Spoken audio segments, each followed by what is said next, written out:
സർവസൃഷ്ടികളുടെയും ഉടയവനായ സർവശക്തനായ ദൈവത്തിൻ്റെ അതിശ്രേഷ്ഠ നാമം വാഴ്ത്തപ്പെടുമാറാകട്ടെ. ഈ സകലത്തിൻ്റെയും ഉടയവനായ ദൈവത്തിൻ്റെ പ്രിയ മകനുമാകുവാനുള്ള ഒരു വലിയ ഭാഗ്യം എൻ്റെ ജീവിതത്തിൽ ലഭിച്ചതോർത്ത് ഞാൻ ദൈവത്തിന് ആദ്യമായി നന്ദി പറയുന്നു, സ്തുതിക്കുന്നു. ഞാൻ ഈ ദൈവത്തെയോ അല്ലെങ്കിൽ ദൈവത്തിൻ്റെ വചനത്തെയോ എൻ്റെ ജീവിതത്തിൽ അത്രമാത്രം പ്രാധാന്യം കൊടുത്തിരുന്നൊരു വ്യക്തിയാണ്. എന്നാൽ ദൈവത്തിൻ്റെ വചനം എന്ന് പറയുന്നത് പരിശോധിക്കാനും ദൈവത്തിൻ്റെ വചനത്തിൽ എഴുതിയിരിക്കുന്ന കാര്യങ്ങൾ എന്താണെന്ന് മനസ്സിലാക്കുവാനും തക്കവണ്ണം എൻ്റെ ഹൃദയ കവാടങ്ങളെ സർവശക്തനായ ദൈവം തുറന്നു.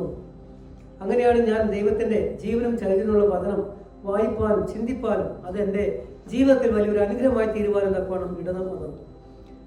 ഞാൻ ഒരു യാക്കോബായ കുടുംബ പശ്ചാത്തലത്തിൽ ജനിച്ചു വളർത്തപ്പെട്ടവരാണ്. എന്നാൽ ഞാൻ അത്ര വലിയ ദൈവവിശ്വാസിയോ ദൈവത്തോടുള്ള അടുപ്പമോ ഭക്തിയോ ഒന്നും ജീവിതത്തിൽ സൂക്ഷിച്ചിരുന്ന വ്യക്തിയല്ല.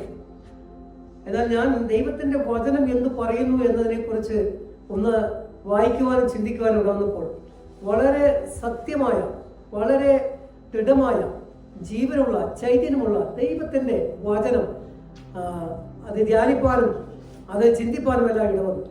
അങ്ങനെ ദൈവത്തിൻ്റെ വചനം അത് സത്യമാണെന്ന് വിശ്വസിപ്പാൻ തക്കോണം ദൈവം എൻ്റെ ഹൃദയ കവാടങ്ങൾ തുറന്നു. ഞാൻ വായിച്ചു വന്നപ്പോൾ യോഹന്നാന്റെ സുവിശേഷം അതിൻ്റെ 8-ാം അധ്യായം 3-ാം വാക്യത്തിൽ ഇങ്ങനെ വായിച്ചു: സത്യം അറിയുകയും സത്യം നിങ്ങളെ സ്വതന്ത്രരാക്കുകയും ചെയ്യുന്നു. എന്താണ് സത്യമെന്നും എന്താണ് സ്വാതന്ത്ര്യമെന്നും എനിക്ക് പൂർണ്ണമായി നിശ്ചയമില്ലായിരുന്നു. എന്നാൽ വായിച്ചു വന്നപ്പോൾ മറ്റൊരു കാര്യം ഞാൻ കണ്ടു. യേശു പറഞ്ഞു, ഞാൻ തന്നെ വഴിയും സത്യവും ജീവനുമാകുന്നു, എന്നിലൂടെ അല്ലാതെ മറ്റൊരുവനും രക്ഷയില്ല. അങ്ങനെ ഞാൻ ആ സത്യം പൂർണ്ണമായി മനസ്സിലാക്കാൻ സാധിച്ചപ്പോൾ ആ വ്യർത്ഥമായ പിതൃപാരമ്പര്യത്തിൽ നിന്ന് ഞാൻ ആയിരുന്ന ആ സാഹചര്യങ്ങളിലെല്ലാം എനിക്ക് വിടുതൽ പ്രാപിക്കുവാനും സത്യം അറിയുവാനും സ്വാതന്ത്ര്യം പ്രാപിക്കുവാനും സ്വർഗത്തിൽ ദൈവം എൻ്റെ ജീവിതത്തിൽ വലിയൊരു അവസരം നൽകി. അങ്ങനെയുള്ള ആ അവസരം എനിക്ക് എൻ്റെ ജീവിതത്തിൽ സംജാതമായത് എൻ്റെ കയ്യിലിരിക്കുന്ന ഈ വിശുദ്ധ വചനമാണ്. ഈ വചനം ആരെല്ലാം കയ്യിലെടുത്തിട്ടുണ്ടോ അവരാരും ലജ്ജിച്ചു പോയിട്ടില്ല. ഞാൻ എൻ്റെ അനുഭവം കൊണ്ട് പറയുന്നതാണ്. കാരണം ഞാൻ ഈ വചനത്തിൽ ആശ്രയിക്കുന്നു. വചനത്തിൽ ആശ്രയിക്കുന്നവരെ ദൈവം ഒരിക്കലും കൈവടിയിലോ ഉപേക്ഷിക്കുമില്ല. ഞാൻ ഒരു നാൾ നിന്നെ കൈവടിയിലോ ഉപേക്ഷിക്കുമില്ല എന്നാണ് ദൈവത്തിൻ്റെ വചനം പറയുന്നത്. അപ്പോസ്തല പ്രവൃത്തിയിൽ വായിച്ചു വന്നപ്പോൾ അവിടെ വളരെ കൃത്യമായിട്ട് 16-ാം അധ്യായം അതിൻ്റെ 30-ാം വാക്യം വളരെ കൃത്യമായി പറയുന്നു: കർത്താവായി യേശുവിൽ വിശ്വസിക്കുക, നീ നിന്റെ കുടുംബം രക്ഷ പ്രാപിക്കും. അപ്പൊ കർത്താവായി യേശുവിൽ വിശ്വസിക്കുന്നവർക്കാണ് നിത്യജീവൻ പ്രാപിക്കാൻ കഴിയുന്നത്. അതോടൊപ്പം തന്നെ അപ്പോസ്തല പ്രവൃത്തി 4-ാം അധ്യായം അതിന്റെ 12-ാം വാക്യത്തിൽ നമ്മളിങ്ങനെ വായിക്കുന്നു: മറ്റൊരുത്തലും രക്ഷയില്ല, നാം രക്ഷിക്കപ്പെടുന്ന ആകാശത്തിന് കീഴിൽ മനുഷ്യർക്കിടയിൽ നൽകപ്പെട്ട വേറൊരു നാമവുമില്ലാണ്. പ്രിയപ്പെട്ടവർ, എത്രയോ സത്യമായ കാര്യങ്ങളാണ്.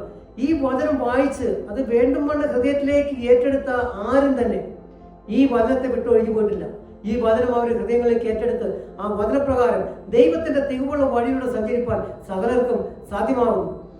കാരണം നമുക്കറിയാം, മറ്റുള്ള ഒരു ഇസത്തിനോ മറ്റുള്ള ഒരു സിദ്ധാന്തങ്ങൾക്കോ ഒരു ശാസ്ത്രത്തിനോ മനുഷ്യന് നിത്യജീവൻ നൽകാൻ സാധിക്കുകയില്ല. യേശു പറഞ്ഞു, ഞാൻ തന്നെ വഴിയും സത്യവും ജീവനുമാകുന്നു. യേശു എന്ന സത്യമല്ലാതെ മറ്റൊരു സത്യമില്ല. യേശുവാകുന്ന വഴിയിലൂടെ അല്ലാതെ ഒരു മനുഷ്യർക്കും നിത്യജീവൻ പ്രാപിക്കാൻ കഴിയില്ല. യേശുവാകുന്ന വാതിലൂടെ കടന്നിട്ടല്ലാതെ ആർക്കും ആ ജീവനിലേക്ക് പ്രവേശനം സാധിക്കില്ല. പിതാവാൻ ദൈവത്തിലേക്ക് അടുക്കുവാനും സാധിക്കില്ല. പ്രിയപ്പെട്ടവർ, ഞാൻ പറഞ്ഞു ചുരുക്കിയാണ്, ഈ വചനമാണ് എന്നെ ഈ ജീവിതത്തിലേക്ക് കൈപിടിച്ചു വരുത്തിയത്. ആ നാശകരമായ കുഴിയിൽ നിന്നും കുഴഞ്ഞ ചേറ്റിൽ നിന്നും ദൈവത്തിന്റെ ആ വലിയ സ്നേഹം എന്നെ തേടി വന്നു. ആ തേടി വന്ന ദൈവത്തിന്റെ കരം എന്നെയും പിടിച്ച് ദൈവത്തിന്റെ ആ തികവുള്ള വഴിയിലേക്കാക്കി. അതോർത്ത് ദൈവത്തിന് നന്ദിയോടെ സ്തുതിക്കുന്നു, സ്തോത്രം ചെയ്യുന്നു. ആരെല്ലാം ഈ വചനം കേൾക്കുന്നുവോ അവിടെയെല്ലാം ഉള്ളത്തിൽ ഈ വചനം ക്രിയ ചെയ്യുമാറാകട്ടെ എന്ന് ആത്മാർത്ഥമായി പ്രാർത്ഥിക്കുകയാണ്. ഈ വചനം അനേകർക്ക് ആശ്വാസവും വിടുതലും രക്ഷയും നൽകുന്നു. ലോകത്ത് അനേകർ ഈ സത്യവചനത്തിന്റെ പൊരുൾ തിരിച്ചറിഞ്ഞ് ഈ രക്ഷകനായ യേശുവിനെ ജീവിതത്തിൽ രക്ഷകരും നാഥനുമായി സ്വീകരിക്കുന്നു. ലോകത്തിൽ അപ്രകാരമുള്ള സംഭവങ്ങൾ നിരവധി നടക്കുന്നു. ദൈവത്തിന്റെ വഴിയിൽ നിന്ന് മാറിപ്പോകുന്ന ജനങ്ങളുണ്ടെങ്കിലും ദൈവത്തിന്റെ വഴിയിലേക്ക് സത്യമറിഞ്ഞ് സ്വാതന്ത്ര്യം പ്രാപിക്കുന്ന അനേകര എണ്ണം ലോകത്തിൽ വർദ്ധിച്ചു വരുന്നവർക്ക് ദൈവത്തിന് നന്ദിയോട് സ്തുതിക്കുന്നു, സ്തോത്രം ചെയ്യുന്നു. എന്നെ കേട്ട പ്രിയപ്പെട്ടവർ, ഈ വചനം കേട്ടുവെങ്കിൽ തീർച്ചയായിട്ടും ഈ കേൾവി നിങ്ങളുടെ ജീവിതത്തിൽ അനുഗ്രഹമായി തീരട്ടെ. ദൈവം നിങ്ങളെ ധാരാളമായി അനുഗ്രഹിക്കുമാറാകട്ടെ.